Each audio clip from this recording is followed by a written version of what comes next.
Dreaming of moving to St. George, Utah? Before you make the leap, let's break down the pros and cons to see if this desert gem is the perfect fit for you. Today, we're diving into the top 5 pros and cons of living in St. George, Utah, plus a bonus tip to help you decide if it's the right place for you. Stick around for that game changer, and if you're new here, hit the subscribe button and tap the bell so you don't miss our weekly relocation tips. Let's get started. So obviously one of the biggest pros of St. George is its outdoor lifestyle and its mild winter. So we have mild weather 9 months out of the year, and then we do have hot summers.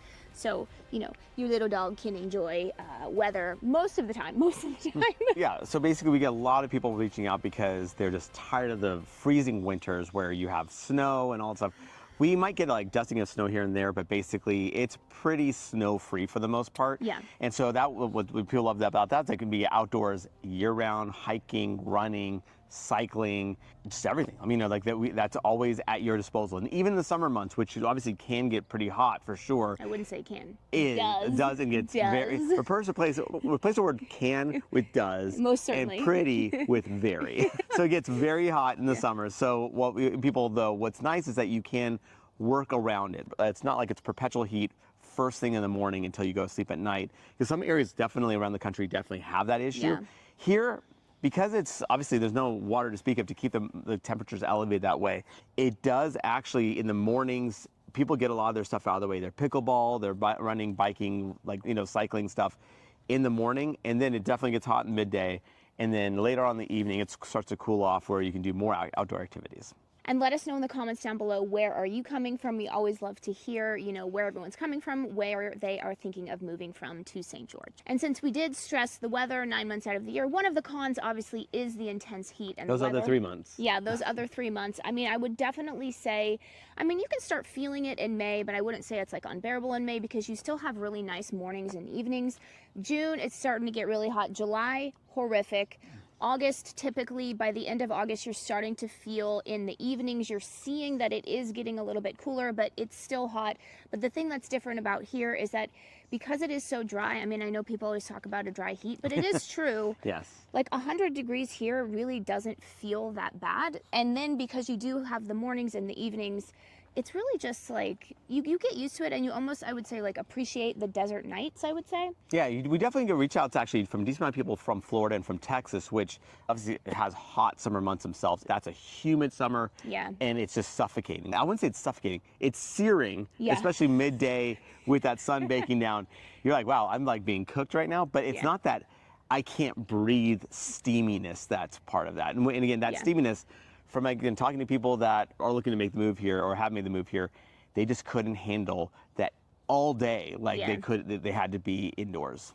So before we continue, let's introduce ourselves. I'm Sean Nazad. And I'm Courtney Nazad. And I'm a licensed realtor here in the state of Utah. And if you're watching this channel, you might be thinking, wow, Sean, I love St. George. I love the Red Rocks. I love the year-round weather. I can't wait to move here now. The problem is I'm not local, and maybe out of state, and maybe even out of the country, so I don't know what to do. I totally get that. That's why you reach out to us. We can have that conversation, finding out specifically what you're looking for, and we can be your boots on the ground. We work with a team that has over 40 years of experience selling real estate right here in the greater St. George region. So what you want to do is you want to give us a call or shoot us a text. Yes, that number is a cell phone, so you can call us or text us, or you can use WhatsApp if you're outside the country.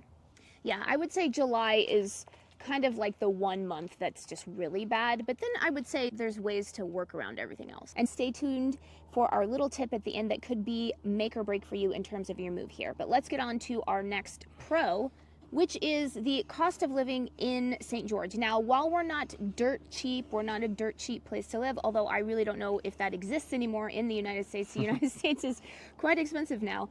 But I would say compared to national average, we're really only about 10% more than national average for all costs, including housing, according to various different websites. So yeah, I would say for a place that is a tourist destination, a really nice place to live, it's a really affordable place to live when you're thinking about all that you get. Yeah, exactly. There's almost always a premium to destinations, right? People are going there on vacation to take in the scenic beauty and all that stuff. Usually, again, that comes at a premium, and it could be a massive multiple. Like if you're talking about California coastline, we're talking about Hawaii, that kind of thing. You're paying an incredible amount of money compared to the national average to live there. Whereas in St. George, you have all the beautiful outdoor landscape as well, but it's probably like a 15 to 25% premium over national average. So it's really very minor premium compared to what's out there, given how nice the area is. Yeah, and when Sean says 15 to 20%, he's speaking about real estate in general. And then when I was saying 10%, just so you know why the numbers are different, I was just talking about like overall cost. Yeah, because actually our overall costs are really reasonable, Yeah. very much. So yeah, taking the totality, yeah, it's about, I would say about 10% premium overall. Yeah. Now let's go to a con. And this is not for everybody. I mean, this is not a con for everybody. It's certainly not a con for Sean and I because we don't care. We No. don't participate. But if you're someone who loves nightlife, you love partying, I don't know if St. George is the right place for you. I mean, it's not like we don't have bars. We actually just had another brewery that just opened up. So it's not like it doesn't exist here. It's just limited, very limited. Yeah, I mean, like there's like entertainment options and stuff, like if you like theater and stuff like that, there's options that way. But if you're interested in like clubbing, like going into nightclubs and stuff like that, we just don't really have much of a robust clubbing scene, I guess. Do we even have a club? I don't know. You know, I mean, I guess the bars can kind of sort of, depending on how they do it. But yeah, I mean, if you want clubbing, so, and again, we have around that, even if you really like love to go to nightclubs, an hour and 45 minutes south on the 15 freeway, you hit Vegas, all the clubbing you could ever ask for. Yeah. However, obviously, if you want to club every night, that round trip commute can be a bit taxing. So this may not be the right place for you if you're like a hardcore partier, like all the time. Yeah, and then that just gives us an opportunity to talk about the liquor laws here. So you actually can't buy anything in the grocery store that is over 4%. You have to go to the state-owned liquor stores, and those can be closed on holidays. They usually are closed on like national holidays and closed on Sundays. So that's just something to know as well. Yeah, exactly. So basically, you have like, so stores do sell beer and, you know, like they do sell like lighter things. Yeah. It's just that if you're wanting something harder, yeah, you have to do that. And of course, you can go, there like a lot, you know, there's several restaurants that have full bars, and then obviously there are bars and breweries as well. Now, the next thing we're going to talk about, it is a pro and a con, I would say. We have a very vibrant, growing community, and so there's a lot of exciting things that are happening in terms of, you know, more job opportunities, more opportunities for students, more opportunities for, you know, restaurants, entertainment, that kind of stuff. But, you know, what comes with that is the con of the growing pains. I mean, you talk to people that have lived here for 40 years. Well, talk to Sue, our business partner. She will not agree with these people. She's been here for over 40 years, and she just loves the growth. She thinks she's like all for it. Because it's not growing crazy. We're not doing like the Las Vegas crazy 10xing in size in 10 years kind of thing. So it's incremental growth, but it's definitely, you know, a growth that feels sustainable. Yeah, well, I mean, I guess some people will argue that it's growing too fast, that there's traffic, although I don't personally know what they're talking about when it comes to traffic, just because when you compare it to, you know, Dallas, Texas or something like that, I mean, it's nothing. I mean, it might be annoying, like an extra 10 minutes to your drive. Everyone's got their own threshold, of course. So it's like some people, they think that they don't like the growing pains of St. George. So it's a pro and a con. And we will give you a tip, so stay tuned for that, related to this growth. Like if you hate the growth, but you still love just the atmosphere, you love the landscape, you love everything about St. George, but you don't like the growth, we'll give you a tip related to that. And then since we were talking about the growing pains, I am like Sue in that I love, you know, all the new opportunities, all the new cool things that are coming here, except I will complain about the semis. The semis that are everywhere, they are seemingly, you know, if you're on a road that's 2 lanes going in one direction, there's going to be 2 of them right in front of you. If you're going straight and they need to turn, they will make you stop. You'll have to slam on your brakes. They will kick up dirt. They will kick up rocks. Sean had to replace the battery on his car, an expensive replacement, asked the insurance company, because of a semi that kicked up a rock, and he ran over it. Well, so probably a previous semi dropped the rock off, but the semi that was in front of me obscured it to the point where by the time it cleared the rock, I didn't have enough time to react. So then I ran over said rock, and said insurance company had to take care of the issue because it was not a cheap one. It was like, well, hopefully it's just like a little leak that could take it. And it's like, no, battery's compromised. So that was a whole other issue. But yes, like the thing is, with all this growth that's happening, semis are, you know, going through and, you know, obviously providing that built, you know, like help providing the material to build and all this stuff. Yeah. There's just a decent amount, a high propensity of semi trucks, and it can get a little bit frustrating. You're obviously a bit more vigilant on the road because these are pretty massive vehicles. I mean, they're, you know, multiple trailers sometimes. Yeah. So just be aware of that. Yeah, and they also drive very aggressively. I have seen them tipped over in roundabouts. So yeah, just, just putting it out there.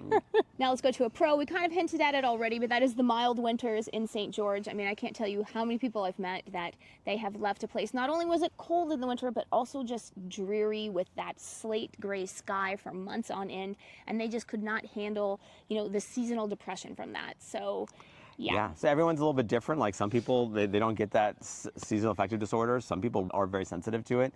So it is really nice that you don't have to worry about overcast skies here very often. I mean, we get tons and tons of sun. Yeah, and even when it is a little overcast, you're kind of happy about it because the rain's coming. So, we always need rain here in the desert. So it's always kind of like a pleasant experience. Yeah, and actually that's an interesting thing that mitigates some of the searing heat of the summer is that also coincides with monsoon season, where you will get some thunderstorms coming through, and it does at least for a moment or two, kind of give you a little bit of relief from the searing heat. Yeah, and your skin feels better too because it's got lots of humidity. Yeah, nice hydration. Let's go to another con, and that is the lack of robust shopping and dining. So, we don't have big mega malls here. We don't have Versace or any high-end stuff like that. I mean, our restaurants, I would say, are getting better every year. I mean, it's gotten considerably better since we've moved here. So we do have spots that we actually think could hold their own in a place like Vegas. So it's not like there isn't good food here. It's just that it's, it's not everywhere, right? It's harder to find. And when you say hold their own, we're talking about specific restaurants that we're actually doing a video of right now, kind of chronicling the actual what we find are pretty good eateries that they themselves could individually. Obviously, as an overall scene, it's certainly not going to compare with Vegas's dining or shopping scene. For sure, but it's not like food is impossible to find here. I mean, we literally have known people who have come to St. George. This was, maybe 5 years ago, and they said, we can't live here because we love food too much, and the restaurant scenes is just not what we want. So I would say that is changing. Yeah, I think it's getting better. And again, it's not that these don't exist. It's just that you have to be, it's not like every corner has something. So you have to kind of, depending on what you're looking for, again, that's what we're in the process of actually doing. I know it's a really hard research project that we're suffering through to eat at these really good restaurants. Well, we are actually trying pretty much everything just to make sure that we haven't missed something. So, but subscribe because that eventually will make its way onto our channel. How long it takes, I don't know, because there is new restaurants seemingly like every week. Yeah. And I feel like we have to try them all, but yeah, we will give our list of our personal favorites. And as far as the shopping scene, I kind of always bring up that St. George seems to punch above its weight class for. We have the big box stores like Costco, Best Buy, Target, Walmart's. We're getting a second Costco, most importantly. Tons of normal stores, and you have some smaller stores. But if you're looking for really nice boutiques or very higher end things, that's what we don't like. Again, we have a bonus tip at the end that we're going to kind of address how to deal with some of this issue. Yeah. Now, another big pro of St. George is the crime and safety statistics. And Sean will give you his spiel on safety. I mean, obviously, we can only point to the data. And if you look at the data, we do have good statistics. Of course, every state is a little bit different. Even every city is different in terms of how they report, crime. I mean, so it is kind of hard to find. I can only give you my anecdotal experience in that I feel very safe here in St. George. But, I mean, look at the statistics and they're quite good. And I mean, obviously, my spiel is obviously that crime, and when especially comes to crime and safety, that's such a subjective thing. What we might think is safe and what you might think is safe could be totally different. That's where you need to, one, look at the data that's out there, because there's plenty of data to kind of help you get some ideas as far as just the statistics alone.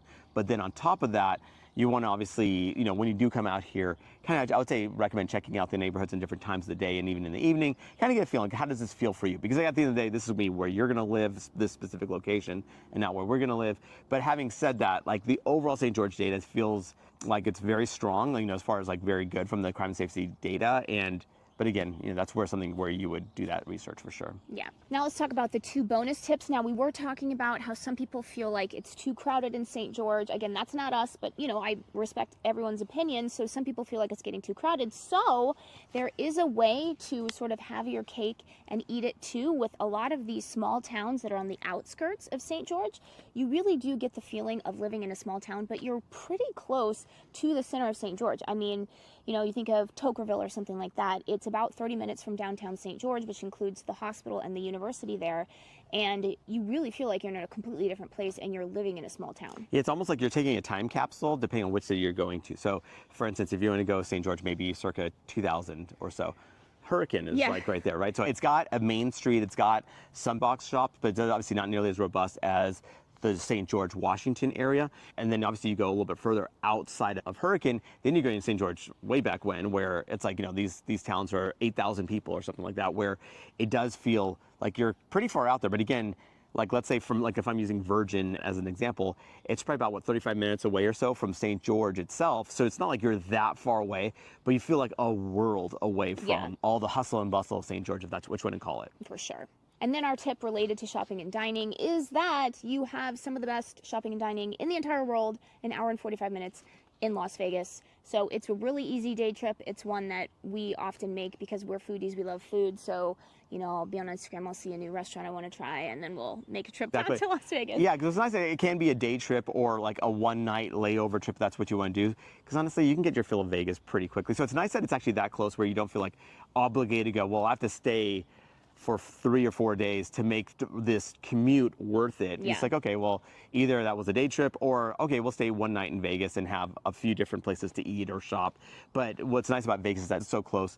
Again, unless you're hardcore about partying, for instance, you can go to Vegas maybe once or twice a week. If you want to go there 5 to 7 times a week, that may be where you might want to reconsider, like moving here. But the shopping, the dining, some of the best shopping, dining, and nightlife entertainment experience in the world is literally right there. But what's nice is that it doesn't encroach upon here. We don't feel it, so we can get a taste of it, but not have to actually, because I've been in Vegas for an extended time, and it's, again, nothing against Vegas, it's just that it's a little overwhelming for me for an extended period of time. And remember, I am a licensed realtor here in the state of Utah. So as much as we love making these videos, what we love more is to help with your real estate needs.